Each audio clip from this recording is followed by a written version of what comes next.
Welcome to A Mason's Work, the podcast where we review Masonic symbols and illustrate how they can be used to solve problems in everyday life. With your host, Brian Mattox, a proud member of the Craftsman Online Media Network. So in the last episode, we talked about using the lodge as an analog for an internal landscape and the different roles and functions of the craft as essentially perspectives you can take on solving problems or on evaluating your work. And so I would be remiss if we didn't start with probably the single most important role in the lodge, one that very few people have their own sort of connection with, which is odd. But we'll get into that in a little bit further. But that is the role of Worshipful Master. The role of Worshipful Master in the lodge is essentially to lead the lodge in pursuit of the higher purpose, whatever that higher purpose might be. In the context of the Hiramic legend, the higher purpose was the building of the temple. In the context of your own higher purpose, whatever your temple is, the Worshipful Master's responsibility is to help that happen, help birth that from concept to reality. But there's lots of things that the Worshipful Master is going to do to make that happen. He's going to have his associates, his roles in the lodge to help him make sure that that work gets done. You're going to have somebody who's going to manage the labor, the craft. You're going to have somebody who's going to manage the resources. You're going to have somebody who's going to act as messenger. You're going to have somebody who's going to be the workplace guards. You'll have all of these functions, and they all report to that Worshipful Master, that higher purpose. So that leads a lot of folks to, okay, so if I don't really know what my higher purpose is, how can I activate the Worshipful Master? How can I become that leader that I need to be of my own life? And you'll find in other episodes we've talked a little bit about this, determining what your work is, finding that higher purpose.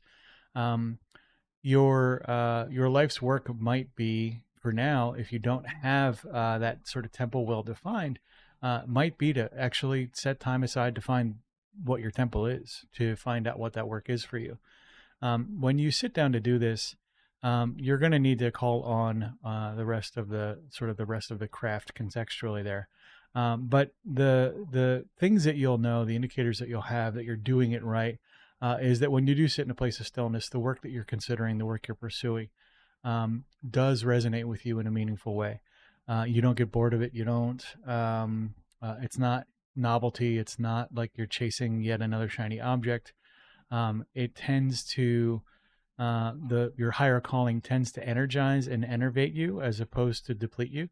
And as you pursue that higher calling, whatever that might be, that inner temple, that pursuit, you'll find that the functions of the mind, the psyche, the internal sort of cognitive parts of the lodge get in line actually fairly easily. They all get in line to support that work.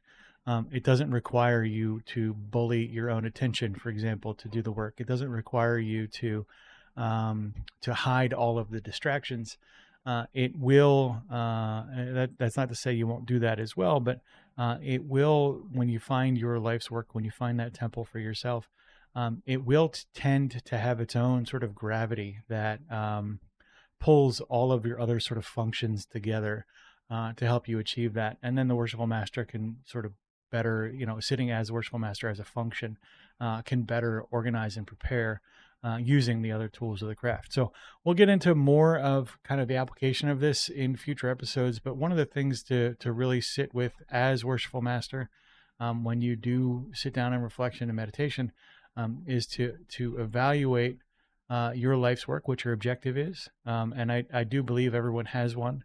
They do have a life's work. That's it's okay that changes over time as well. But as you're sitting there and evaluating your life's work, call on those other functions of the craft. Sit in deep reflection and appreciation for kind of where you're at, where you want to go, and then start using the tools of Freemasonry, the symbols, and those other roles in the lodge function to help you achieve your objectives. I think you'll find that process that adds a level to perhaps your Freemasonry that just elevates it from a social club to something that really has the potential to change lives. The views represented in this podcast are those of the speaker alone and are not representative of any grand or subordinate lodge.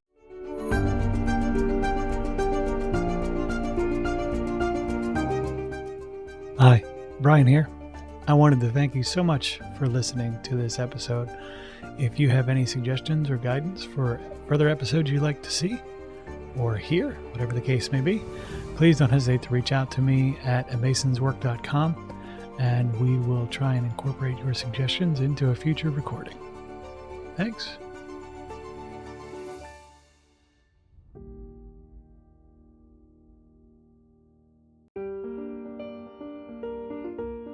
Freemasonry teaches us that the true work is within, a lifelong journey of reflection, discipline, and discovery.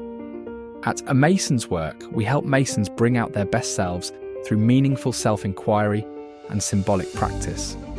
From personal reflection to lodge engagement, we offer tools that turn symbols into action. Visit us at amasonswork.com. The work is within.